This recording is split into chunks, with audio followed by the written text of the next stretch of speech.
Dottore Sanzo, Agrigento candidato a Capitale della Cultura Italiana 2025, oggi si chiamano a raduno le scuole, con quale obiettivo?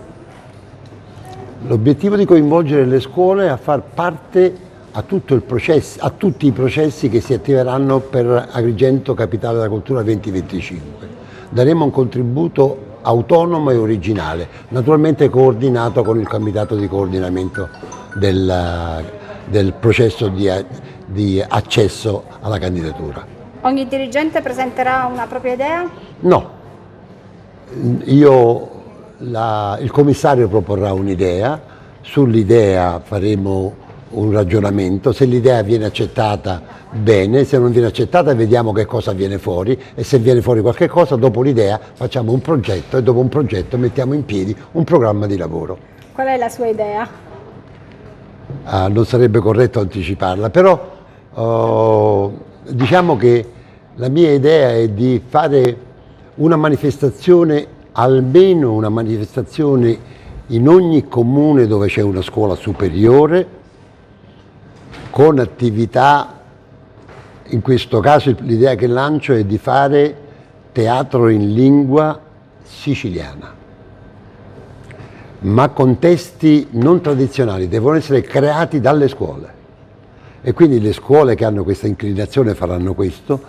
Abbiamo altre scuole di indirizzo professionale che potranno fare mostre sui propri indirizzi, cosicché durante il processo di acquisizione della candidatura, che noi speriamo vincente, i turisti che verranno avranno una manifestazione in ogni luogo del nostro territorio che è bello e che è degno di essere visitato e che sa accogliere le persone. Quindi un ruolo di tutto riguardo per i ragazzi, gli studenti? Assolutamente, abbiamo messo nella convocazione creatività di studenti e docenti.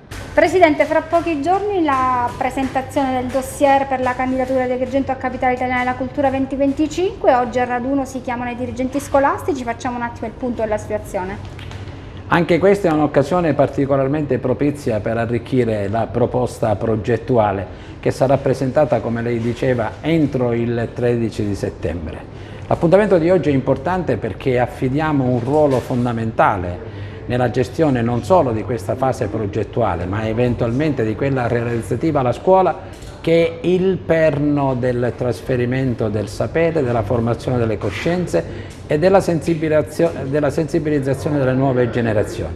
Quindi ringraziamo il commissario del Libero Consorzio dei Comuni per aver organizzato questo incontro a livello provinciale, perché riteniamo che dalla riunione di oggi possano arrivare delle proposte estremamente importanti sul fronte dell'impegno culturale e principalmente cerchiamo di acquisire la disponibilità dei dirigenti scolastici per quella che sarà la fase realizzativa del progetto che viene presentato, sia che si ottenga il riconoscimento di Capitale italiana della cultura, sia che malauguratamente questo eventualmente non dovesse succedere, perché il progetto c'è e comunque speriamo che possa trovare una sua valida attuazione, evidentemente meglio se viene attuato con il riconoscimento di Capitale italiana della cultura per questa meravigliosa città e per questo meraviglioso territorio che è quello di Agrigento.